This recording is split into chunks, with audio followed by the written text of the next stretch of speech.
Hello again, friends, and welcome back to my classroom, room C2, home of the cutest little class in town, my kindergarten classroom, right here at Jack London Elementary School. And I'm excited to share another Arthur story with you today. This one is titled Arthur's Hiccups, written by Marc Brown.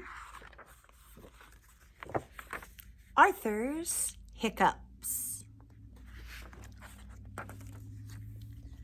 "Don't eat your cake so fast," said Arthur's mother. "You'll get the..." said Arthur. "Hic, hic." DW giggled. "Hic, hic, hic." Arthur's got him. He's got the hiccups. "Arthur's got the hiccups. Arthur's got the hiccups," she laughed. "It's not funny," said Arthur. Poor Arthur. "Drink a glass of water," said his mother. So he did, but he still had the hiccups. "Hold your breath and count to 20, said his father. So he did, but he still had the hiccups. "I know how to get rid of your hiccups," said DW. "I don't need your help," said Arthur. "My friend the brain will know." So Arthur ran to the telephone and he called the brain.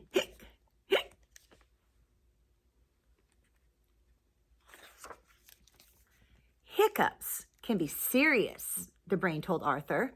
"I read in my book of records about an old man who had hiccups for 3 years. 3 years, said Arthur. "Wow, what happened to him?" "He died," said the brain.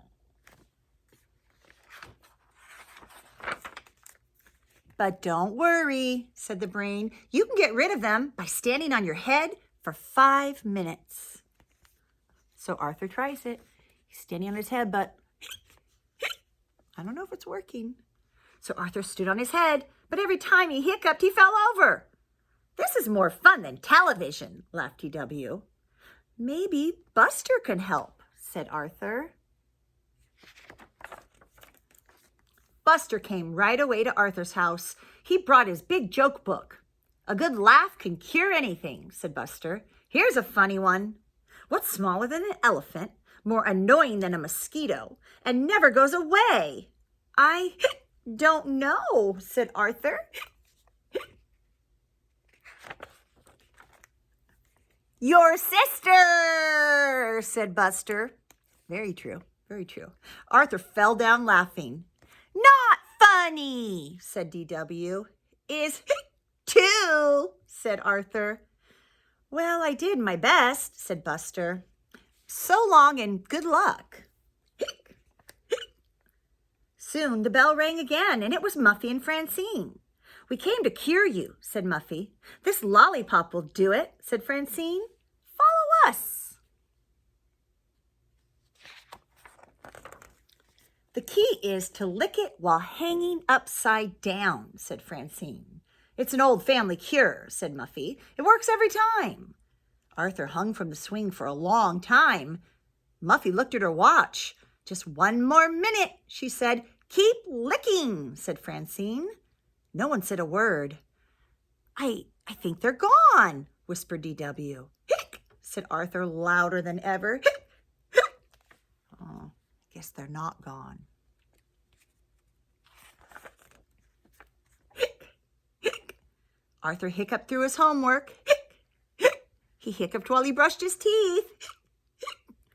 "Are you sure you don't want my help?" asked DW.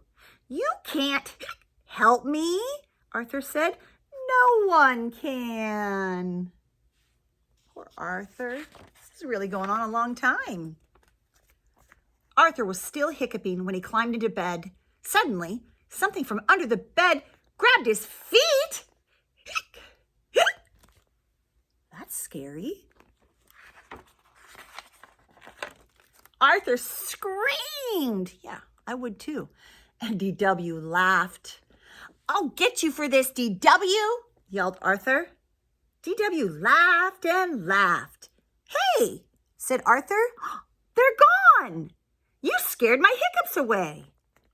Thanks, DW. But Arthur didn't think he'd be thanking her for that scare. But DW was laughing so hard, all she could say was, "You're welcome."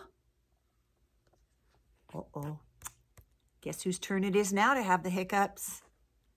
DW's. Sadly, I'd say she probably deserves them. Hope you enjoyed it, friends.